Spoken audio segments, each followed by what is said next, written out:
Hello guys, welcome back to another movie review. Yes, I have finally gone to see Bullet Train. This movie has been out for a good couple of weeks now. I've been on holiday and it's still in the cinema, and I just thought, you know what, it's like fate. It's been in the cinema this long, I'm gonna go and see it. And also thanks to my brother, because he really dragged me to the cinema to see this, basically. But Bullet Train basically stars Brad Pitt. It's about a movie that happens on a train, and there's a lot of bullets flying around, and it's action, martial artsy. Yeah, I'm gonna start right off the bat. I didn't enjoy this movie as much as I thought I would. I gave it an actual 2.5 stars, so very much a midpoint film for me. Didn't enjoy it. I also, some of the cast as well, like, according to Letterboxd, we've got Brad Pitt, obviously, Aaron Taylor-Johnson, Brian Tyree Henry. Now, he is on Eternals movie as well. I recognise him from that. We also get Sandra Bullock in this film, very much playing a cameo, as well as Channing Tatum. They play cameos. And that made me think, actually, I wonder if it's like they were on set for like The Lost City at the time. And obviously Brad Pitt made like a cameo in that movie. So I kind of wonder like if there was something going on there with like a deal or something. But anyways, Bullet Train, what did I think of it? It just wasn't for me. Like, it was way too bonkers for me. Like, there's some films out there that are just too crazy for me, and this was just one of those films. I went to see this on like a Saturday afternoon, or Sunday afternoon it was, and it was just, I wanted an easygoing film. Like, do you know what I mean? It wasn't great. Like, I didn't enjoy it. Brad Pitt was okay. I didn't even think he was that good in the film. It just didn't sell it to me. I wasn't like blown away by this movie that a lot of other people have. It's one of those films, like David Leitch looking here, like he's done Deadpool movies and they're bonkers films in themselves. Yeah, Atomic Blonde as well.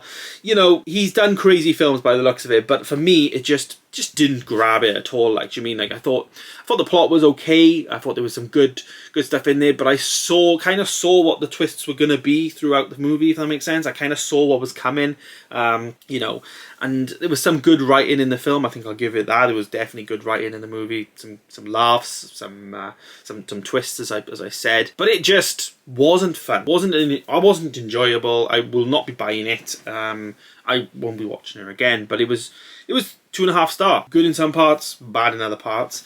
Aaron Taylor-Johnson as well, I'll give him a shout out. He was like playing this British guy. He did alright. Like I say, he didn't blow me away. There was no actor really in the movie that like blew me away. Some of the action sequences are pretty good, but once you saw the first fight scene, you've seen every other fight scene in the movie, because every other fight scene to me felt exactly the same. You know, fighting on a train, picking up a glass bottle, smashing over the head. You know, it just all felt the same to me, and like every little bit throughout the movie just continued on, and it was just like, oh, okay, here we are again, and you know, another glass bottle to the face, you know, and that type of thing. Just a bit blah, you know, a bit blasé, a bit meh, just, as I say, wasn't entertained. And the first thing about going to watch a movie is, I always say, is you've got to be in the movie and like in that world. So I needed to be on that train at that moment. And was I? No. I was most definitely still thinking about my life and still thinking about what I had to do after the movie and when I went home, and that's not good. That's always the first sign for me that I'm not enjoying a movie, is if I'm thinking about other things other than the movie. And this just didn't do it for me. Brad Pitt as well was okay, but I just think they could have cast somebody better in this film. He had some good like wit about him, some good charm. His character was that type of person. The ending was quite good. All the CGI and the effects towards the end were, I think they were okay, but they weren't fantastic. They weren't, for me, the budget I'm sure this movie would have been. In terms of having Brad Pitt on board, it would have been quite a big budget, I imagine. But the CGI looked a bit computer gamey to me. It didn't really look like fantastic, and the lighting was definitely unnatural towards the end. So there was definitely some more criticism at the end of the film. It was just bonkers. It was just, that's the best way to describe it. This film was bonkers.